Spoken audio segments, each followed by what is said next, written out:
Slavery was never abolished in the United States. It was simply reformed.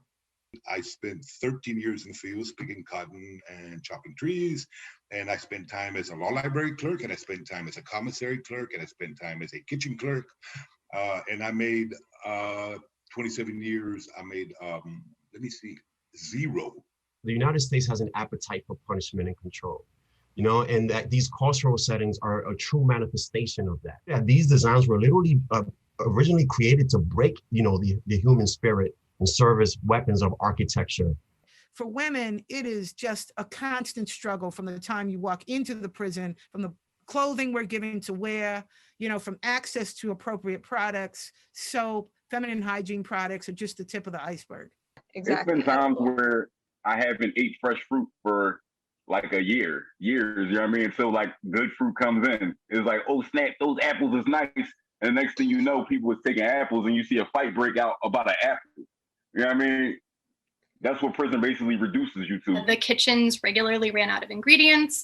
Meals were often served late. They didn't meet the calorie requirements. There were maggot infestations, outbreaks of foodborne illness. A lot of people rely on commissary to keep from starving while they're incarcerated. Commissary items are also really expensive. Much higher rates of diet-related illness are something commonly seen in prison and jail population. And often that kind of illness, whether it's heart disease or hypertension or any number of things, has its roots in foods. From your perspective, what is the difference between public and private prison healthcare? Money. It just revolves around money. And when it revolves around money, the standards are less than they should be. What we've seen is just completely substandard care by Centurion. The fact that it is a for-profit corporation, it really is part of the problem. She couldn't afford her medication, and she chose to take the phone call as opposed to taking care of her health because she wanted to communicate with me. You know what? This is why I never have money. I am paying a billionaire every dime I have just to be able to tell my son, look, I love you. $25,200 is how much money I've spent in the last 7 years. I was like, wow, I can't believe I spent this much money. And that's how much money you sent into prison. These debit cards are still profiting off of this massive scale bad policy. Because it's not just the releases themselves that bring in money, it's this whole system of people cycling in and out of the criminal justice system, and especially jails. So cash bail is inherently discriminatory. When we turn to algorithms, we see a darker, more African-American and Latinx population being detained. Gang databases don't make anyone safer. They don't make any neighborhood safer. Having a group of people on a secret list does not save a life, does not stop violence in any way. This new government infrastructure around tech surveillance is one that collects information, that analyzes information, that uses that information and stores it. I was escorted, I was shackled. I had a taser strapped to my bicep. I was put on the plane first in front of everyone, and I was taken off at the end. Everybody was just staring.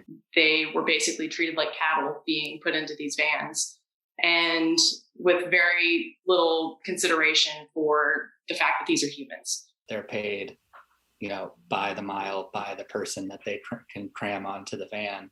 So they really don't want to stop. When I came home from prison, my parole agent visited me the next day and said, you're going to be on this monitor and you're now going to be allowed out of the house from 6 a.m. to 10 a.m. Monday through Friday. And all of a sudden I realized freedom had a very different meaning when I was on an electronic monitor. What we see in this bipartisan push to end mass incarceration as we know it is a push not to end the punishment paradigm that prisons and jails and all sorts of confinement are based on, but to simply take people out of the physical jails and prisons while creating new types of institutions in our homes. This is a place that thrives in silence, thrives in secrecy. So the more people don't know about what goes on here, the more dangerous it is for those who are incarcerated within institutions such as this. I think that one of the biggest pieces why we were successful is because we were led by people who are directly impacted and their loved ones. They actually have the position and the authority of taking the lead on this, and we can see the most progress when they do take the lead in this arena. I couldn't believe that I was looking at my son on the screen testifying in support of a bill that affected him over the past 14, 15 years. We now have an abolition movement in this country that we didn't have even 5 years ago. No, we can't invest in more programs and medical care and mental health care in jails and prisons until we actually invest in decarceration. We need to look up from the design of those buildings and see the real problem of mass incarceration and solve those problems.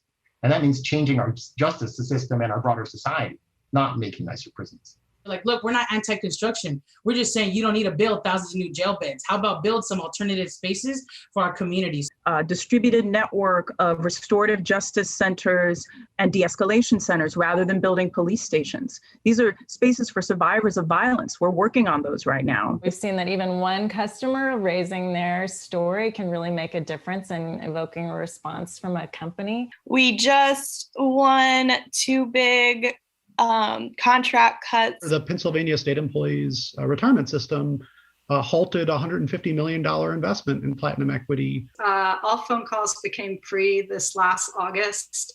The amount of calls jumped 40%. Oh, I'm past hopeful about the bill this year. I'm not even thinking about it doing anything but passing.